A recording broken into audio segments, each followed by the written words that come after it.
Thank you very much for taking your time and visit us at the Educational Chess Summit. And I know that you're very much involved also with your Rubik Cube, Ernö, and it is in the educational system in America and elsewhere also. Can you tell us a little bit about your cube? Why is it in the education? Why kids love it? And what does it really do with the kids? What is inspiring them? What do they learn from them? What skills can they improve with them? I know it should be a long answer, but somehow trying to simplify it and say a few important ideas about it. Yeah, there are so many ways. For example, I can give you a quote that I was brought from a mathematician who is working with kids and so on, and he said, after the cube, or after the meeting with the cube, the kids have a different imagination about the word of cube. So they know much more about the geometrical form, the content, what does it mean, and so on and so on. The mathematician teachers welcomed very warmly the cube because there was a good subject to speak about, and they can use it in a very different levels, from the first grade to still the university level, to teach different subjects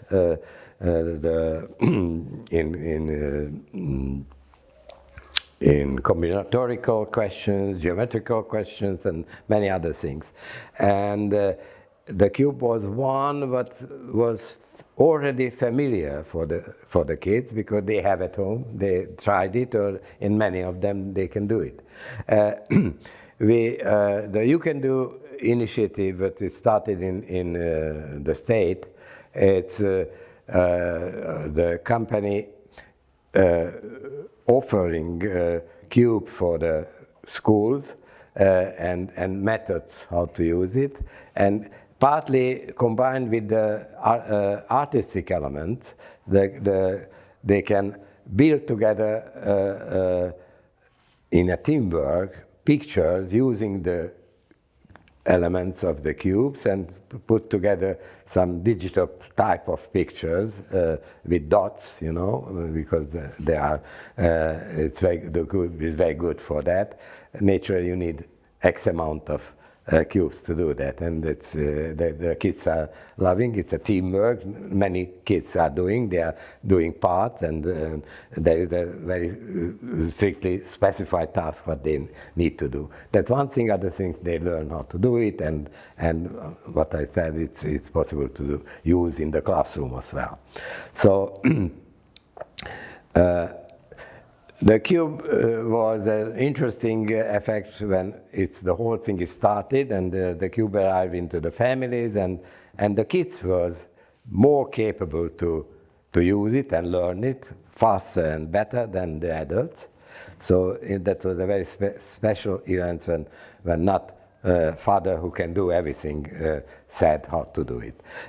So they teach the parents. What does it teach for the kids? Is it perseverance? Is it the curiosity which catches them? Is it something that they are getting engaged and focused and concentrated? Does it also improve their memory?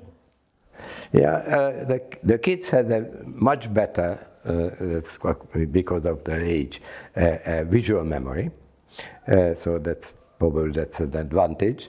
That's one thing. Other thing is the kids can be, and especially the boys, can be very competitive, and they love to compete with each other. And if you can do it, I will do it, and I will learn it, and I will show you, I will do it better than you, and so on.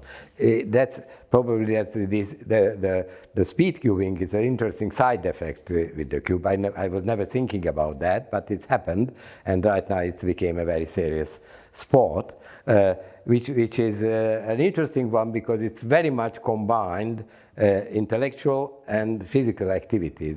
You really need a very good hands and very good capabilities of imagination and memories to learn, and the results are really unbelievable. So that's, but the cube has so many different kind of side effects. So for example, to building small robots, that's a very interesting task, because there is a mechanical part, there is a computerized part, and so on. And many kids are building many robots solving the cube, for example.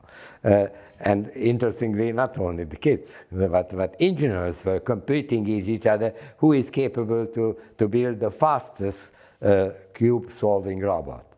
Or serious robots, when they are designing robots, you know, the universal robot, they say, it's a good example when they can show how it's working on the cube.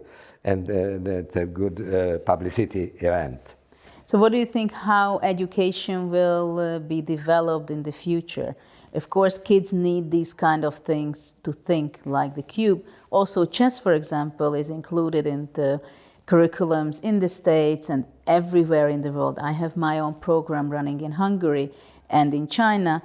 What this generation will need, what kind of skills that they will be able to survive the challenges of the future, and also that it can give them happiness and really take the challenges the way they should, and to have their mindset. What is needed for that in the educational system?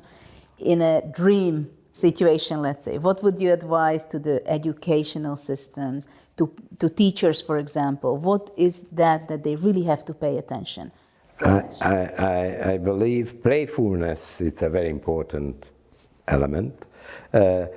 To find activities which are enjoyable, interesting, and in the same time you can learn from it. You can discover, you can get some kind of experiment, you can get some kind of memories in your mind, and they are partly, how can I say, illustrate potentials in the future when they will grow up, and what different kind of human activities, different kind of jobs or intellectual, physical, any different kind of activities. You know, it's thinking about the future, it's a very interesting activity, because, you know, in the past I was very keen on science fictions, and it's a very interesting thinking about future. And right now, it's a very interesting question, for example. The tendency is the working days, working hours, is less and less. You know, in the past it was whole day. After that, 7 days. After that, 6 days, 5 days, 6 hours, 8 hours, 6 hours. Now starting to speak about 5 hours in a day and so on. What will people do the rest of the time? That's a very interesting question, and so on and so forth. Play chess. Last question. What is your connection to chess? Were you playing chess with your father or with friends time to time? In school, I have some friends, and we play chess and in the lessons under the blind, you know, because nobody you could play blindfold chess. But it was a long time ago. Wow, so you're a good player. It was a long time ago. It was not full, you know, with all the time, without ending, you know, several steps, but without ending. So we not became, no one became a professional chess player. But it was personally I preferred the problems, chess problems.